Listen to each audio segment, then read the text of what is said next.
Amis internautes, bonjour. C'est avec joie que je vous retrouve aujourd'hui pour une étude sur le thème du sanctuaire. Aujourd'hui, l'étude est intitulée « L'expiation, l'offrande de purification ». J'ai avec moi deux pasteurs, le pasteur Johnson et le pasteur Robert Guiolet, qui vont donc nous aider dans la compréhension de ce thème qui est assez complexe, mais ô combien important. Auparavant, nous allons commencer par la prière et je vais vous demander de bien vouloir incliner vos têtes. Seigneur notre Dieu, notre Père, nous sommes devant ta parole, parole inspirée, que nous ne pouvons pas interpréter sans le Saint-Esprit. Alors nous te demandons avant toute chose de nous pardonner, nous purifier et d'être avec nous. Que le Saint-Esprit nous aide dans la méditation de ta parole, afin d'être complètement remplis de cette parole vivante et que les internautes puissent aussi être remplis de cette parole. Garde-nous dans ta paix et bénis ce moment qui va suivre. Au nom de Jésus. Amen. Amen. Amen. Donc, l'expiation, l'offrande de purification. Autant de termes que nous allons définir. Dans le système sacrificiel, l'agneau immolé représentait le Christ. Le sang de l'agneau représentait le sang du Christ versé à la croix. Dans cette étude, nous verrons de quelle façon le système des sacrifices dans l'ancien Israël nous aide à comprendre le cheminement nécessaire pour obtenir le pardon divin. Alors, tout d'abord, dans un premier temps, je vous invite à écouter quelques définitions. Nous verrons plusieurs termes, et c'est pour cela qu'il a paru nécessaire de les définir. Tout d'abord, le péché. Qui d'entre vous veut bien définir ce que c'est que le péché? Le péché, je crois que c'est d'abord un état d'esprit, c'est-à-dire être indépendant de Dieu, ce qui amène donc à ne pas tenir compte de sa volonté. Mais c'est aussi un acte commis, acte contre sa volonté, que je divise en deux groupes. Le premier, c'est le péché par commission. Il s'agit là donc de commettre quelque chose qui est mauvais. Et le deuxième groupe, c'est le péché par omission, c'est-à-dire ne pas faire les bonnes choses que Dieu veut que nous fassions. Involontaire. Ça peut être volontaire ou involontaire. Mais j'ai divisé seulement le péché en deux groupes. D'accord. Le premier groupe, donc, c'est commettre des mauvaises choses. Le deuxième, c'est de ne pas faire les bonnes choses que Dieu veut qu'on fasse. Par exemple, aimer quelqu'un, c'est une bonne chose. Ne pas le faire, donc, c'est un péché. En tout cas, je retiens dans la définition que tu nous as donnée que c'est être indépendant de Dieu. Oui, indépendant. Indépendant, c'est bien cela. Donc, le péché amène une séparation d'avec Dieu. Tout à fait. La conséquence, en tout cas, du péché entraîne cette rupture de la créature avec son Créateur. Et c'est vrai que Johnson, tu as raison d'insister sur le fait que le péché est d'abord une affaire qui se passe dans notre tête, dans notre esprit, avant de se traduire en acte. C'est d'abord dans l'esprit de l'homme que se conçoit le péché. Bien, merci pour cette définition, mais nous avons encore d'autres mots. Donc, continuons. Le sacrifice, qu'est-ce que c'est? Le sacrifice. C'est un mot qui n'est pas simple à définir, parce que il a en tout cas dans la pensée biblique une connotation assez ambiguë. Et aussi en général, lorsque nous parlons de sacrifice. Le sacrifice, donc, est une offrande, dans le sens que l'offrande est un don. Un don, mais généralement, l'offrande n'est pas marquée par le versement du sang. Hein. En revanche, lorsqu'il s'agit du sacrifice, il est généralement accompagné dans la pensée de l'Ancien Testament par l'immolation d'un animal, hein, donc par le versement de l'animal. C'est-à-dire que le croyant donc offrait à Dieu, immolait à Dieu donc un animal, et en versant donc le sang de cet animal. Nous allons revenir tout à l'heure sur les étapes du rituel du sacrifice, mais je peux ajouter, justement pour souligner un petit peu la difficulté du mot sacrifice, donc en plus de cette définition, il y a aussi l'idée courante de privation, de se priver de quelque chose qu'on affectionne, qu'on aime beaucoup, de se passer de quelque chose. Renoncement. Comment ? L'idée de renoncement, tout à fait, implique aussi cette notion de sacrifice. Voilà. L'expiation, parce que le titre de l'étude, je vous le rappelle, c'est l'expiation, l'offrande de purification. Qu'est-ce que c'est que l'expiation ? Qu'est-ce que ça veut dire ? Je crois que on ne peut pas définir le mot expiation sans l'autre mot qui vient d'être défini, c'est-à-dire le sacrifice. Parce qu'il n'y a pas d'expiation sans sacrifice. En d'autres mots, le sacrifice, un être vivant, sacrifié à la place de quelqu'un d'autre. Et donc, d'où le mot expiation qui vient après. Sans sacrifice, il n'y a pas d'expiation. Et donc, l'expiation, c'est que après le sacrifice, c'est-à-dire un être vivant est sacrifié à la place de quelqu'un qui est pécheur. Et donc, le pécheur, lui, après ce sacrifice, il n'est plus considéré comme pécheur, comme avoir commis le péché qui a été expié. Et c'est exactement la signification. L'expiation, c'est le fait qu'un sacrifice offert a effacé ou transféré quelque part le péché de celui qui est coupable. Mais je crois que cette affaire de transfert, on verra tout au long de la leçon. Oui, oui. Je peux, Marthe, ajouter ce que vient de dire Johnson sur la définition donc, de l'expiation qui nous préoccupe. Certes, il faut qu'il y ait un sacrifice, certes. Mais par définition, le mot sacrifice vient de l'hébreu, kafar. Kafar veut dire couvrir. Hein, couvrir. Et espier, dans un premier sens, c'est couvrir. Hein. Et après, ça a pris d'autres sens dans le texte biblique, comme celui d'enlever, comme celui d'ôter, comme celui d'espier.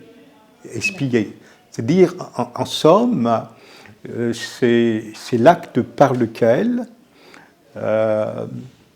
donc le péché est couvert où le péché est appelé donc à être éliminé, à disparaître. Et ça ne ressemble pas un peu à la définition du pardon? Ben oui, justement, le pardon est aussi en relation avec la notion d'expiation. Et cela, nous le verrons tout à l'heure.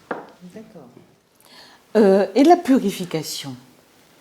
Alors, si je suis le processus, quelqu'un a péché, il offre un sacrifice pour lequel il est expié de sa faute, il est pardonné et il est purifié.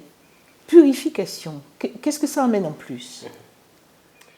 D'abord, ça dépend de dans quel domaine on définit les mots. Purement avec les dictionnaires, peut-être c'est quelque chose, quelqu'un est sale, on va dire comme ça, et puis après avoir été purifié, la personne devient propre.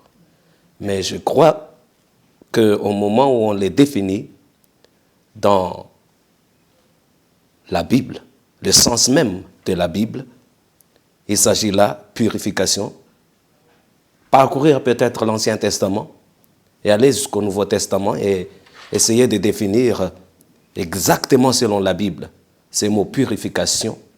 Il s'agit là d'abord d'un pécheur pardonné de tous ses péchés. Et la faute que nous pouvons commettre, c'est de s'arrêter là, c'est-à-dire s'arrêter sur le pardon. Or, la purification implique aussi la transformation de la vie de la personne, de sorte que la personne devienne une autre, une nouvelle créature. Une nouvelle créature. Oui. Et donc, je crois que cette erreur-là, nous devons l'éviter autant que possible. La purification ne s'arrête pas sur le pardon. Ça va loin jusqu'à la transformation de l'être. Tout à fait. Oui. Oui, dans plusieurs endroits dans les Écritures, le péché est montré comme une tâche, comme une salissure. Nous le trouvons notamment chez Zacharie, dans le chapitre 3. Nous le trouvons ailleurs, le péché est considéré comme étant une lèpre, etc. D'où la purification, c'est retrouver l'état d'avant, hein, d'avant la salissure, de retrouver la pureté d'avant, l'innocence d'avant, la sainteté d'avant. Hein. Donc, en quelque sorte, la purification, c'est un acte de restauration, de retour donc à l'état antérieur. Et encore mieux que cet état antérieur, du regard de Dieu. Quand nous parlons de purification, on ne peut pas s'empêcher de parler de miséricorde, parce que, en quelque sorte, la miséricorde divine intervient dans ce processus. Alors, est-ce que l'un de vous peut expliquer ce que c'est que la miséricorde? On peut peut-être commencer par le pardon déjà, parce que c'est lié avec quelqu'un qui est pardonné. C'est quelqu'un qui est déclaré comme si la personne n'a pas péché, mais en même temps traité comme tel. Le problème est grave quand même, parce que la personne n'a péché.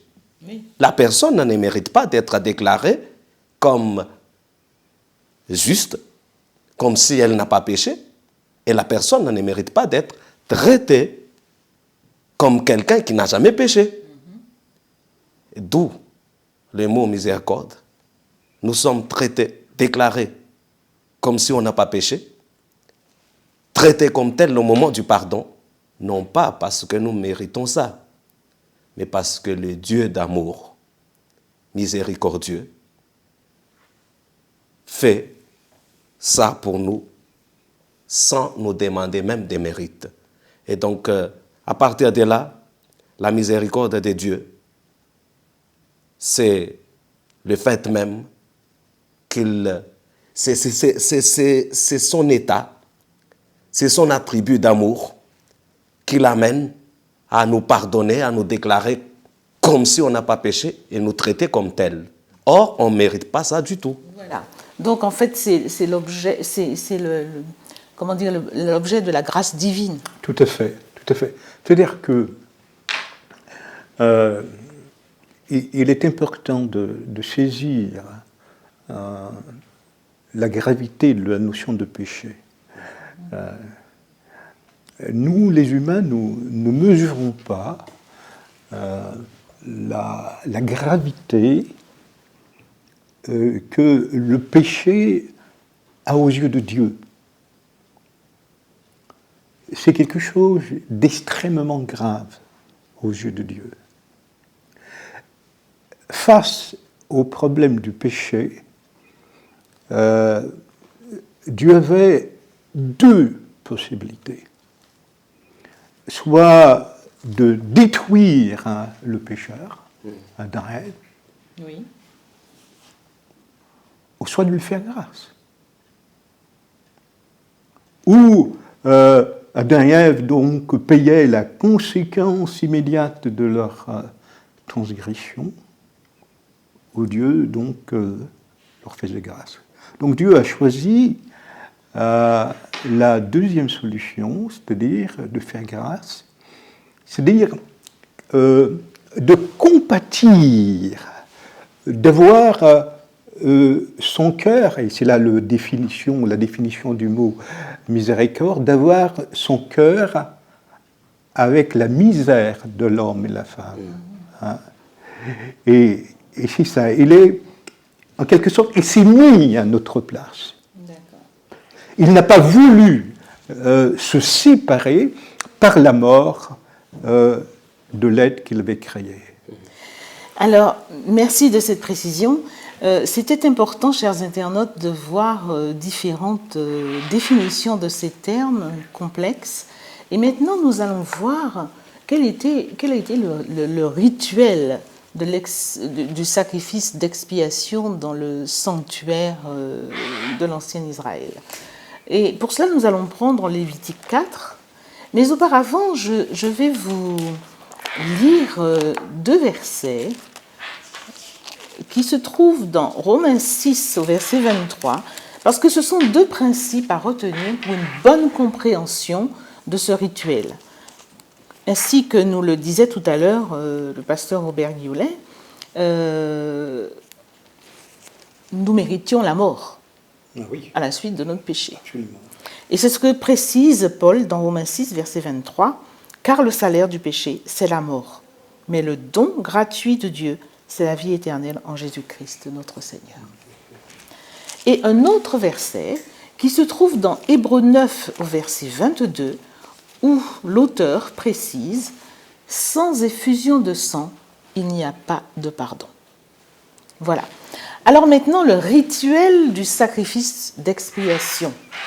Est-ce que vous pouvez dire, étape par étape, ce qui se passait quand quelqu'un avait péché et qu'il se présentait?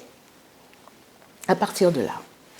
Donc Dieu a mis, à travers le sanctuaire, toute une pédagogie, un enseignement, pour nous montrer à la fois l'horreur du péché, sa gravité, ses conséquences, et aussi la manière, la façon, la procédure pour l'éradiquer. Et donc le rituel de la purification, de cette offrande d'expiation, nous illustre un petit peu cette procédure. Alors, d'abord, celui qui avait péché, qui avait commis un acte contraire à la volonté de Dieu, devait donc amener un animal au sanctuaire. Ensuite, il Dans un deuxième temps, il imposait, il imposait les mains sur l'animal.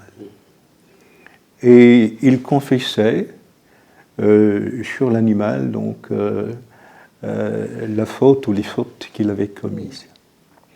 Et puis, en troisième lieu, il égorgeait l'animal. Là, c'était la part réservée aux pécheurs. Oui. Puis ensuite, il y aurait une prise en charge par le sacrificateur. Quelle raison est-ce que vous voyez dans le fait que Dieu ait demandé que ce soit le pécheur lui-même, la personne elle-même qui égorge l'animal? Et il faut d'abord voir pourquoi l'imposition des mains.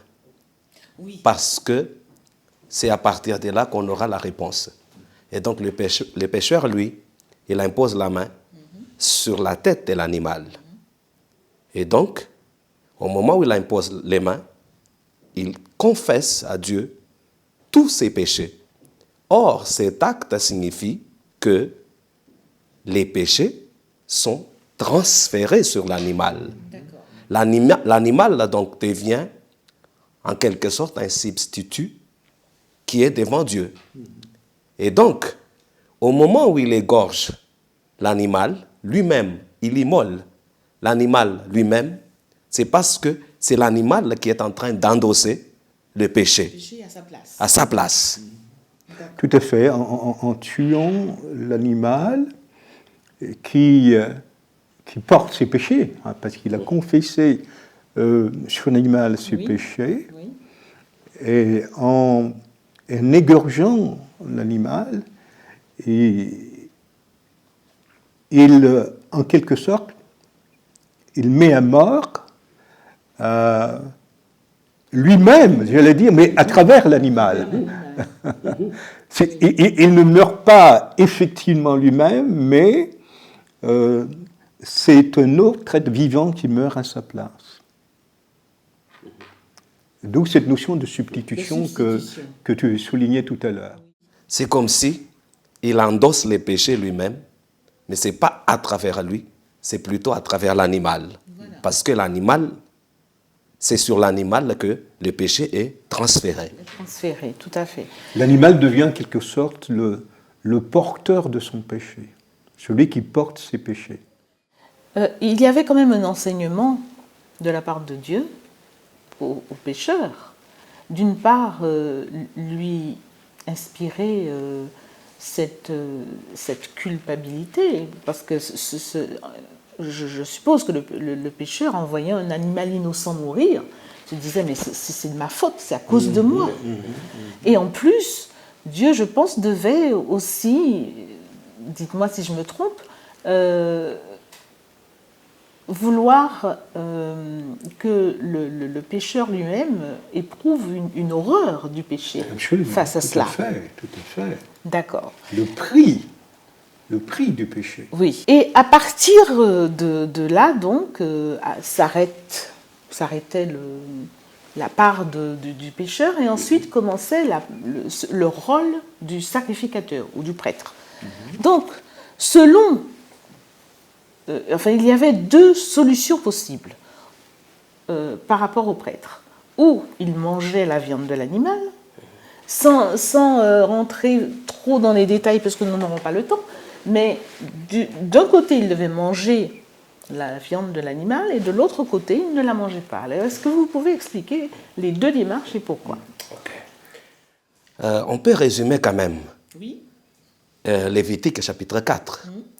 Qu'il y a 4 types de pécheurs qui arrivent au sanctuaire dans Lévitique 4. Les deux premiers, d'abord c'est un sacrificateur qui pêche.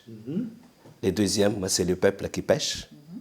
Dans les deux cas, selon le texte biblique, le sang de l'animal sacrifié, immolé, est amené dans le lieu saint. Et on fait l'aspersion sur les 4 cornes de l'autel du parfum et aussi devant le voile, évidemment. Mais après l'animal, le reste de l'animal, on prend donc la graisse et les autres choses autour Et puis on met sur l'autel de l'Holocauste. Et le reste de l'animal n'est pas mangé. Et brûlé hors du camp. Par contre, les deux autres types, c'est un chef qui pêche ou une personne ordinaire du peuple qui pêche. À ce moment-là, le sang est amené direct sur les 4 cornes de l'autel des holocaustes. Et évidemment, il y a la graisse et tout ce qui sont autour brûlés sur l'autel des holocaustes. Et le reste de l'animal mangé par les sacrificateurs. Donc la question, pourquoi alors, c'est exactement ça la question, pourquoi cette différence? On voit 2 personnes qui sont entre Dieu, excusez-moi, 2 groupes de personnes qui sont entre Dieu et l'homme et le peuple. Le premier, ce sont les prophètes. Eux, ils amènent le message de Dieu vers le peuple. En quelque sorte, ils sont les porte-parole de Dieu devant le peuple. Par contre, il y a un autre groupe, les sacrificateurs. Eux, ils amènent le message du peuple vers Dieu. La repentance, évidemment. En quelque sorte, eux, ils représentent le peuple devant Dieu. Et donc, je crois qu'un sacrificateur représente le peuple. Je crois que voilà pourquoi pour les deux, c'est exactement les mêmes. Mais un sacrificateur ne peut pas endosser son péché, ses péchés à lui. Il fallait quelqu'un d'autre. Et donc, voilà pourquoi il ne mange pas la viande de l'animal qu'il a amené lui-même. Parce que manger la viande de l'animal signifie les sacrificateurs endossent le péché de celui qui a péché. Or, c'est lui qui a péché. Donc, il ne peut pas endosser son péché. Et le peuple est au même niveau que lui, l'Assemblée, et donc il ne peut pas non plus endosser. Je crois que la suite de tout ce qu'on fait là, quand on va dans le Nouveau Testament, on voit quelque chose d'extraordinaire en Jésus. Tout à fait. Oui. Moi, je crois que, merci Johnson pour ce que tu as dit, et il me semble qu'il y a une autre idée. Je ne suis pas convaincu qu'il y a différence de gravité entre les péchés. Je ne pense pas que le péché du sacrificateur ou le péché du peuple soit plus grave ou plus important que celui commis par un simple Israélite ou par comment dirais-je, un chef du peuple. Cependant, je pense que le péché commis par le sacrificateur et le péché commis par le peuple me semble avoir une autre résonance. Le sacrificateur, c'est un chef religieux, c'est un modèle, n'est-ce pas? Et en tant que tel, il est une référence pour le peuple. Et le peuple aussi, en tant qu'assemblée, représente donc, j'allais dire ici, un péché à caractère collectif. Hein, non pas un péché individuel, un péché collectif. Et ce péché collectif dénote aussi une particularité importante. Je crois qu'au regard de ces deux choses, si la procédure est différente, malgré le fait que le péché reste péché, je crois que Dieu veut montrer par là que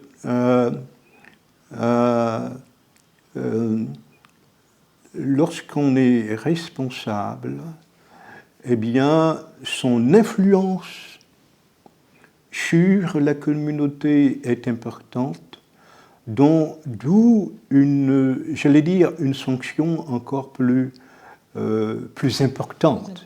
Hein. Et plus, j'allais dire, on est élevé, si on peut le dire, en termes donc, de consécration, de sainteté, plus encore, une discipline plus importante doit être exercée à l'égard de cette personne qui en est l'auteur. D'ailleurs, on le voit dans les animaux qui étaient demandés selon que le fautif occupait une place importante. Plus la personne occupait une place importante, plus l'offrande était importante. Absolument. Par exemple, quelqu'un du peuple devait amener une chèvre. Un dirigeant devait emmener un bouc. Un sacrificateur, ou même la nation entière, devait emmener un taureau. Voilà, donc ça reflète un petit peu l'idée que tu donnais tout à l'heure. Mais alors, toute cette symbolique... Tu permets que je dise, tout ça, cette pédagogie que Dieu a mise en place, eh bien, c'était pour permettre de dissuader le péché. Oui. Les responsables, eh bien, devaient faire en sorte de ne pas se trouver dans cette condition-là, pour ne pas influencer, pour dissuader aux autres de pécher. Le but de tout ce rituel, quel était-il ? Je vous propose un texte dans Lévitique 4, versets 26 et 31. Vous allez le commenter rapidement, parce que le temps qui est imparti n'est plus... Il n'y a plus beaucoup de temps. Alors, Lévitique 4, verset 26. Il brûlera toute la graisse sur l'autel, comme la graisse du sacrifice d'action de grâce. C'est ainsi que le sacrificateur fera pour les chefs l'expiation de son péché, et il lui sera pardonné. Pardonné. Et le verset 31. Le sacrificateur ôtera toute la graisse, comme on ôte la graisse du sacrifice d'action de grâce, et il la brûlera sur l'autel. Elle sera d'une agréable odeur à l'Éternel. C'est ainsi que le sacrificateur fera pour cet homme l'expiation, et il lui sera pardonné. Voilà, alors c'est clair, le but de tout ce rituel, c'était le pardon des péchés. Le pardon, d'amener au pardon. Voilà, mais avant d'arriver au pardon, est-ce que vous ne pensez pas que certaines personnes peuvent être choquées à l'idée de tout ce sang qui devait être versé et peuvent avoir une mauvaise image de Dieu? Qu'en pensez-vous? Moi, je crois que avant de parler de pardon, il faudrait quand même penser à la gravité du péché. Le fait que le péché est horrible. On imagine des fois, j'imagine des fois moi-même, comment le sanctuaire était, combien de personnes par jour arrivent, combien d'animaux immolés par jour, combien de litres de sang coulés dans le parvis du sanctuaire par jour. C'est difficile à réfléchir. D'abord, tout ça montre qu'il y a quelque chose qui s'est passé. Et donc, au moment où on lit la Bible, on voit que s'il n'y a pas de péché, il n'y avait pas de sacrifice. Et il n'y a pas de sacrifice. Donc, on ne va pas les voir dans le sens où il y a combien de litres de sang qui coulent chaque jour dans le sanctuaire, mais on va les voir dans le sens combien de péchés commis par jour. Et là, on voit la gravité des choses. Le péché est donc horrible, et devant Dieu, et devant nous, créatures, humains. Et il fallait l'expiation par le sang. Et donc, c'est le péché qui est horrible. Ce n'est pas le fait de voir le sang qui coule. C'est le péché qui est horrible. À travers ce sang, donc, qui coule. Combien de litres, j'en sais rien. On voit la gravité du péché. Le fait que le péché, il est horrible. Et alors, l'importance pour nous aujourd'hui de ce rituel, quelle est-elle, pardon? Évidemment, ce rituel n'existe plus. On n'offre plus des animaux en sacrifice. Donc, parce que tout ce rituel préfigurait le grand sacrifice que Jésus va offrir pour nous. Mais peut-être juste un mot par rapport à la question que tu posais tout à l'heure, par rapport à tout ce sang. Je me pose la question de savoir, est-ce que, pardonnez-moi de le dire, est-ce que Dieu n'a pas cherché aussi, dans sa pédagogie, à nous écœurer,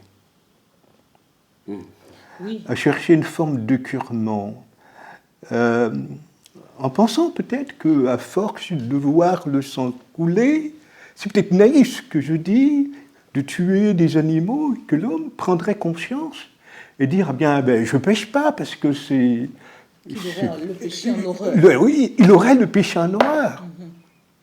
Devant tant de sang, devant le fait de tuer des animaux innocents. Or, on se rend compte que, et c'est là tout le paradoxe et la complexité de la nature humaine, eh bien, rien ne s'est passé à ce sujet. L'homme n'a pas cessé de pécher. Donc, les sacrifices, etc., sont continués, jusqu'à la mort du Christ. Et là, nous avons le sacrifice par excellence. Alors, cela, nous allons en parler dans une autre étude. Je peux rajouter quand même quelque chose. Rapidement. Oui, rapidement, oui. J'aimerais lire un texte. Oui. 1 Jean, chapitre 1er, verset 7. Oui. 1 Jean, chapitre 1er, verset 7. Et je les lis au nom de Jésus. 1 Jean, chapitre 1er, verset 7, où il nous dit, « Mais si nous marchons dans la lumière, comme il est lui-même dans la lumière, nous sommes mutuellement en communion, et le sang de Jésus, son Fils, nous purifie de tout péché. » Ce qui est important dans le texte, c'est le fait qu'il n'a pas précisé s'il s'agit de nous après la crucifixion de Jésus ou de nous dans la totalité de l'humanité, depuis Adam jusqu'à la fin du monde. Ce qui n'est pas précis dans le texte.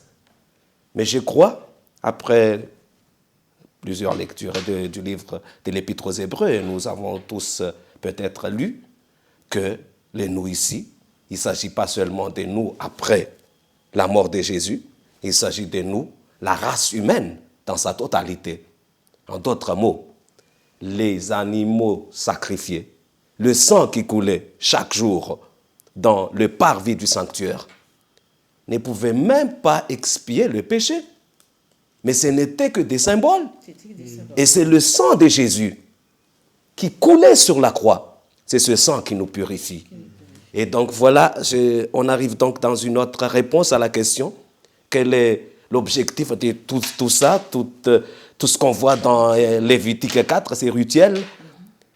Il s'agit aussi du fait d'enseigner d'abord au peuple, à nous, que le péché, il est horrible. Et deuxième, c'était de préparer la race humaine, pas seulement le peuple élu de l'époque, mais la race humaine préparée pour accepter le sacrifice par excellence, le sang par excellence, le sang de 1 Jean, chapitre 1er, verset 7, le sang de Jésus qui purifie de tout péché. Merci infiniment de cette conclusion. Merci, Pasteur Johnson. Merci également, Pasteur Robert Guiolet. À vue humaine, chers internautes, tout ce rituel du sanctuaire peut paraître insoutenable. Et ça l'est. La mort de Jésus sur une croix infâme a été aussi une expérience insoutenable. Mais elle était nécessaire, capitale, afin que nous puissions obtenir le pardon de nos péchés et être ainsi purifiés. Grâce à cette étude, nous comprenons que nul ne peut se justifier lui-même devant Dieu, que seul Jésus est apte à le faire grâce au sang qu'il a versé sur la croix.